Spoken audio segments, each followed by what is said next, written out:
Are cow burps a non existent problem for the climate? Well, Arla Foods' recent initiative to reduce methane emissions from cows by introducing Bovaer to dairy cow feeding routines has sparked this claim. Here's why this claim is false.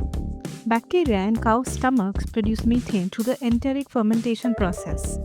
Methane makes up 16% of global emissions and is more than 28 times more potent than carbon dioxide at trapping heat. Compared to carbon dioxide, which remains in the atmosphere for hundreds of years, methane only remains for about a decade. Clearly, reducing methane emissions can quickly and significantly help mitigate global warming. Verify before you share.